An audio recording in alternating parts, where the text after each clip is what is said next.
ಭದ್ರಾವತಿ ಸಮೀಪ ಭೀಕರ ಬಸ್ ಅಪಘಾತ. ನಮಸ್ಕಾರ, ಇಂದಿನ ಪ್ರಮುಖ ಸುದ್ದಿ.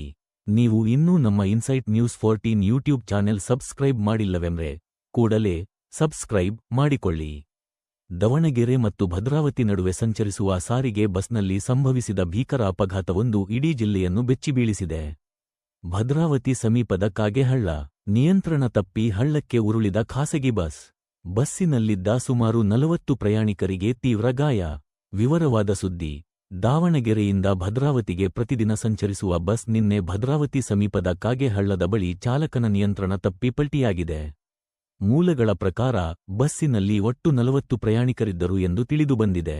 ಅಪಘಾತದ ತೀವ್ರತೆಗೆ ಬಸ್ ಸಂಪೂರ್ಣವಾಗಿ ಜಖಂಗೊಂಡಿದ್ದು, ಪ್ರಯಾಣಿಕರಿಗೆ ಬಲವಾದ ಪೆಟ್ಟು ಬಿದ್ದಿದೆ. ಘಟನೆ ನಡೆದ ತಕ್ಷಣ ಸ್ಥಳೀಯರು ಮತ್ತು ಪೊಲೀಸರು ರಕ್ಷಣಾ ಕಾರ್ಯಾಚರಣೆ ನಡೆಸಿದ್ದು, ಗಾಯಾಳುಗಳನ್ನು ತಕ್ಷಣವೇ ಹತ್ತಿರದ ಆಸ್ಪತ್ರೆಗೆ ದಾಖಲಿಸಲಾಗಿದೆ. ಸದ್ಯಕ್ಕೆ ಎಲ್ಲರಿಗೂ ತುರ್ತು ಚಿಕಿತ್ಸೆ ನೀಡಲಾಗುತ್ತಿದೆ ಎಂದು ವರದಿಯಾಗಿದೆ. ಅತಿ ವೇಗ ಅಥವಾ ತಾಂತ್ರಿಕ ದೋಷ ಈ ಅಪಘಾತಕ್ಕೆ ಕಾರಣವಾಗಿರಬಹುದು ಎಂದು ಶಂಕಿಸಲಾಗಿದೆ. ಪೊಲೀಸರು ಈ ಬಗ್ಗೆ ಪ್ರಕರಣ ದಾಖಲಿಸಿಕೊಂಡು ಮುಂದಿನ ತನಿಖೆ ಕೈಗೊಂಡಿದ್ದಾರೆ. ಮುಂದಿನ ಸುದ್ದಿಗಳಿಗಾಗಿ ನೋಡ್ತಾ ಇರಿ ಇನ್ಸೈಟ್ ನ್ಯೂಸ್ 14.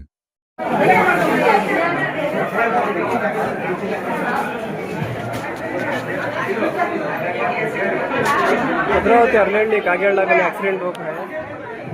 बहुत से लोगों को मार पड़ा।